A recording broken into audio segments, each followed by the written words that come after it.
ဆောဗျာကိုကိုးကွယ်တာဟာ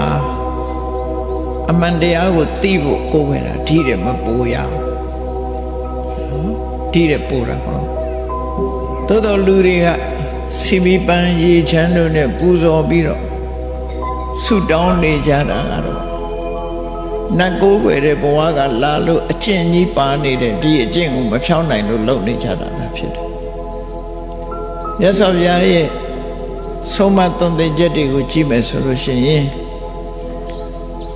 ငါကိုစီမီပန်းရေချမ်းနဲ့နေစဉ်ပူဇော်ကြငါကမဆလိုက်မယ်လို့ဘယ်တော့မှမဟောငါဟောတဲ့အတိုင်းလိုက်နာကျင့်သုံးကြရှောင်ရမယ့်ဟာကိုရှောင်ကြလုပ်ရမယ့်ဟာကိုလုပ်ကြတာပဲဟောတယ်နော်အဲ့ဒါကိုပဲလူတွေကသဘောမပေါက်နိုင်တဲ့အခါကျတော့ယုံကြည်အားကိုးမှုအမျိုးမျိုးနဲ့နဘူးနဆာလုပ်ပြီးတော့ဆူတောင်းနေကြတော့မယ်နတ်ကိုးကွယ်တဲ့ဘဝကပြောင်းလာတာဆိုတော့ဒီအကျင့်ကြီးကပါနေတယ်တကယ်ကတော့ဘုရားဝတ္တဝိသူတော်စင်နေနဲ့မြတ်စွာဘုရားပါဟောတယ်လေသိဖို့အရေးကြီးသိပြီးရင်အဲ့ဒီတိုင်နေထိုင်ကျင့်သုံးမှုအထူးကကြ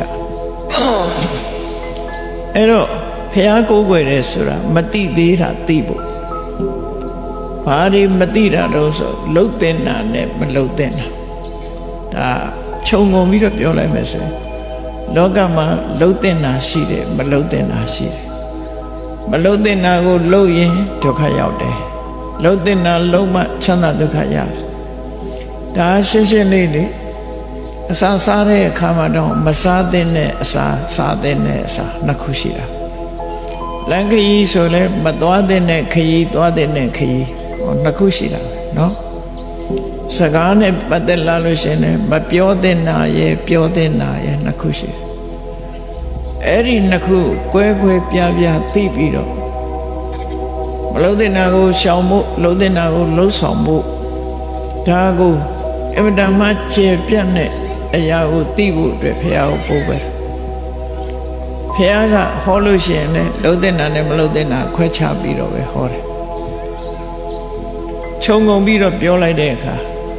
ဘုရားမြတ်စွာဘုရားဟောတာကိုကြည့်သဗ္ဗပပတ္တအကရဏမကောင်းတဲ့အလုံးမှန်သမျှမလုပ်ရဘူးဒါမလုပ်ကြနဲ့ကိုယ်အောက်တန်းနောက်တန်းကြသွားစေတတ်တဲ့ဆင်းရဲစေတတ်တဲ့ကိုယ်တော့ချမ်းသာတဲ့ထင်ပြီးလှုပ်တာပေါ့အဲ့တော့မဟုတ်တဲ့မကောင်းတဲ့အလုပ်တွေကိုယ်ဒုက္ခရောက်စေတတ်တဲ့အလုပ်သူတစ်ပါးကိုဒုက္ခရောက်စေတတ်တဲ့အလုပ်မကောင်းတဲ့အလုပ်မှန်သမျှကိုမလုပ်ပါနဲ့ကုသလသုဘတမ္ပရာ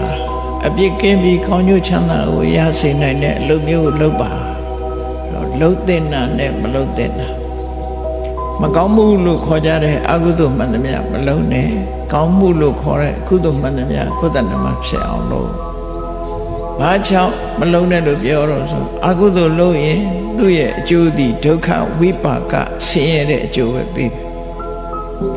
။ဘာကြောင့်ကုသိုလ်နဲ့ကုသိုလ်ကိုလုပ်ရမလဲဆိုရင်ကုသိုလ်ရဲ့အကျိုးသည်ဒုက္ခဝိပါကကောင်းတဲ့အကျိုးကိုပေးတယ်။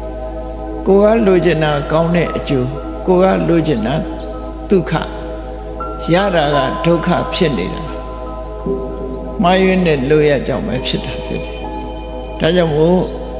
အမှန်တရားကိုသိဖို့ဘုရားကိုကိုးကွယ်တယ်အဲ့ဒီကိုးကွယ်မှုကြောင့်ကိုယ်မှာအမှန်တရားတွေဘယ်လောက်သိပြီလဲဘာလို့ရမှာကို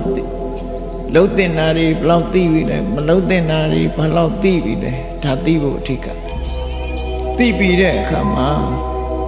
မလုံးတင်တာတွေကိုရှောင်မှုလုံးတင်တာတွေကိုလှုပ်ဆောင်မှုဆိုတာဒါကိုဆက်လုပ်ရမယ်တောင်းဆက်လုပ်ရမယ်တောင်း